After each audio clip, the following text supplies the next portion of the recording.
What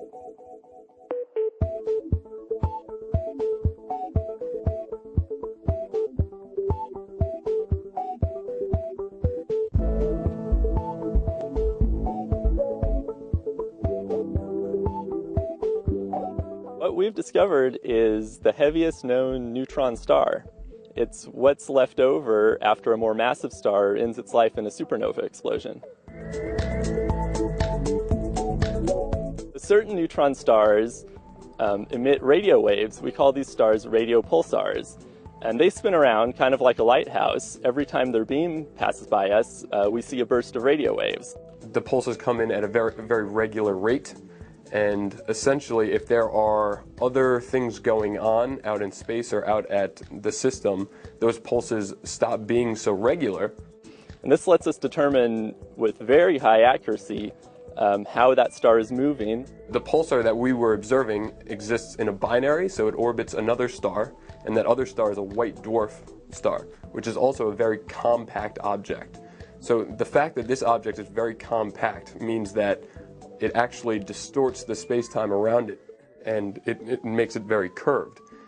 And so as this pulsar is orbiting this other star, we see the pulses being delayed as they go past that star. And this delay is known as the Shapiro delay from Erwin Shapiro, the guy who discovered it with radar observations back in the 60s. As long as we have enough precision and can measure time these pulses with enough accuracy and precision, we can see the signature, and that's exactly what we did in this case.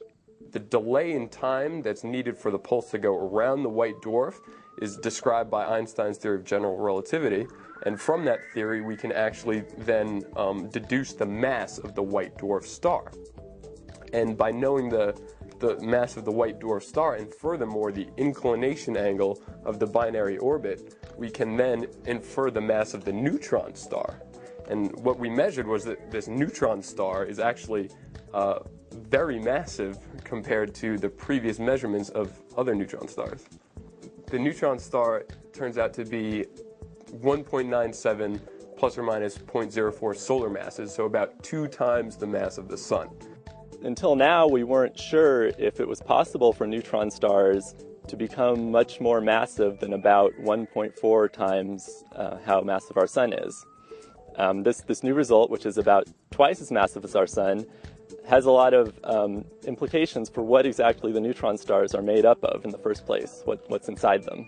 To construct a neutron star that has about twice the mass of the Sun, you need to somehow describe this object physically, and what is it made out of? And there are various different theories or equations of state of how to describe the interior of these stars. A neutron star is called a neutron star for a reason. We think it's mostly made up of neutrons, which are basic particles that you would find in an atomic nucleus. A neutron star is sort of like an atomic nucleus, except it's about 10 kilometers in radius.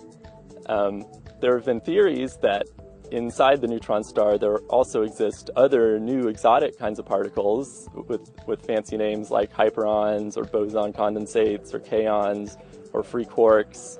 And what our measurement is showing is that actually a lot of those theories are not in fact possible. We've ruled out a lot of the theories of exotic particles inside the neutron star interior. The way that we describe the interior of these neutron stars must now change, that we've made this very accurate measurement of 2 solar mass neutron star.